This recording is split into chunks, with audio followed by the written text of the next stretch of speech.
Hey guys, welcome back to another video. It's me, Mr. Cameraman, and we are here with another Daily July video. We are here with the Gotham Season 4 Daily July video. So we are here with the review for Gotham Season 4.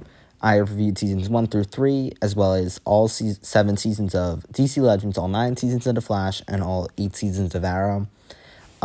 So we are currently here with Gotham. If you've seen my channel, you know that I'm not going through all the episodes like I do for all the other shows. Instead, I kind of just talk about the season because Gotham deserves better because it's the best show. So, honestly, I just kind of have to accept it at this point. I like Arrow, I like Flash, but this show is just so good. This show just is so good. I want to just begin by saying best season by far. I remember liking Season 3 a lot when I went into this. I was like, I think Season 3 is my favorite. I remember liking, not loving Season 4. Yeah, I was so wrong. Season 4 is one of the best episodes I think I've seen in this entire show. This, I don't even know how to describe it. Normally when, in Season 1, I was watching, like, daily episodes, like what I normally do. Season 2, I'd say that was pretty much the same thing. Season 3, I'd say there was a few times I did 2 episodes in a day. Season 4, I think I got through Season 4 in, like, 2 weeks. Like, that might not seem like that might seem like a decent amount of time, but for me, that's pretty quickly, because I try to spread out when I watch them. And I think I was watching, like, 3 episodes a day, many days in a row. And it's just because this season is so captivating. I will say, I think this half of the season, right, everything up to Sophia Falcone's death is the best Gotham has ever been. Everything after that is decent. I'd say the second half of the season is like same level as Season 3. I'd say the first half of the season I'd say the finale of Season 4 is incredible. No denying that.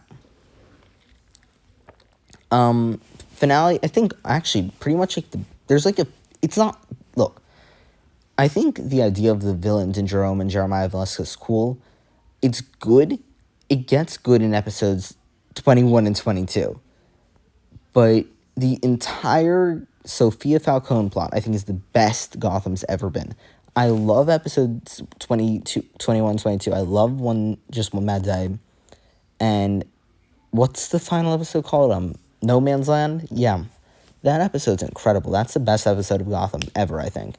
The way that episode is directed, shot, everything about it, it's incredible. But looking at the overall season, I think the plot with Jerome and Jeremiah, as I said, I think it's good. I just don't think it's the most interesting. I think the entirety of the first half of the season, or more than half, with Sophia Falcone, is the best plotline Gotham has ever had, and I'm willing to defend that forever. I remember liking it. I don't remember loving it. Rewatching it now, it is so incredible. I can't put into words how well it's made. I don't even know how to explain it. It's just done so well. I think the first 2 episodes are extremely interesting, how it's done. And I love when we meet Sophia, how we don't know at that time. Like, we know something's up with her, but we don't know that she's really the big bad of all this. We don't know that this is for revenge for Mario's death. I genuinely didn't remember that part. I genuinely thought she was on Jim's side for most of this. I think the Pig episodes, I also did not remember loving. The Pig was one of the most compelling villains I have seen in Gotham.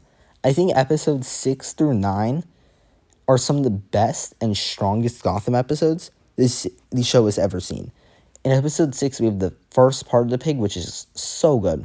In episode 7, I think is the best episode, the second best episode of the season, which is where Penguin is working with the police, and Bullock is on the side of Penguin because Penguin's paying him to be on his payroll, and Gordon is standing up against them, and he and Harvey get into a huge fight, and then eventually he saves Harvey, and the entire police force gets rid of the licenses.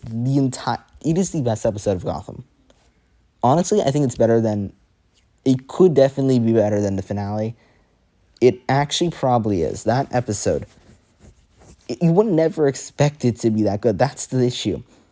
But the way that it's done, when you have the Penguin side versus the police, and then you have all the terrors going on around it, it is done so well. And like I did not remember liking it so much, but it was the most I've enjoyed as an episode of Gotham. I was like, holy God, they did that so well. And episode 8 as well, I think, is done so well when they have Bullock. When he has this, when he and Jim are really fighting about the whole they're not fighting, but like internally almost. And Jim has to take the job from Harvey. The entire episode, I think we knew that it was going to lead up to that. But I think when when he didn't go to the Bullet Club, that was when everything changed. I think that's such great storytelling. And I love how in episode 9 Bullock's like, I hope you fail, Jim. Then he succeeds. And he takes down the pig. And I think that's so well done.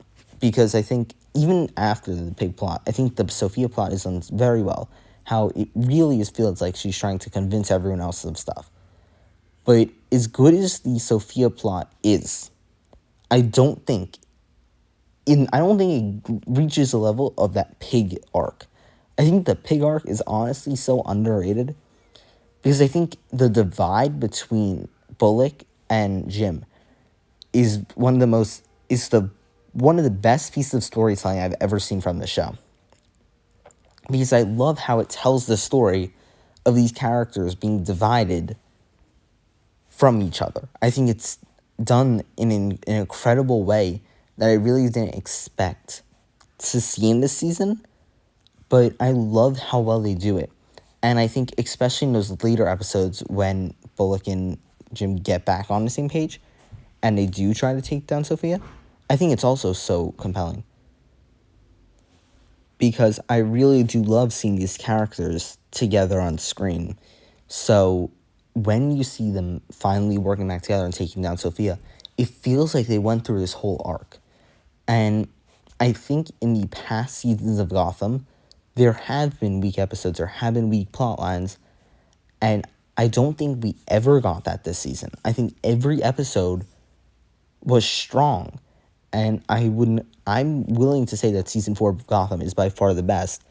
And I think the first plot, as I said many times in this video, the Sophia Falcone plot is one of the most interesting things they've done, because they take what worked throughout all the seasons and they put Jim not just in the spotlight, but he now is the one making the tough calls.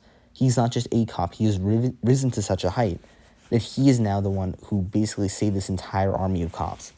And I love that he stood up to the criminals in Gotham before, obviously. But this time it feels like he stood up to them and he actually fully won.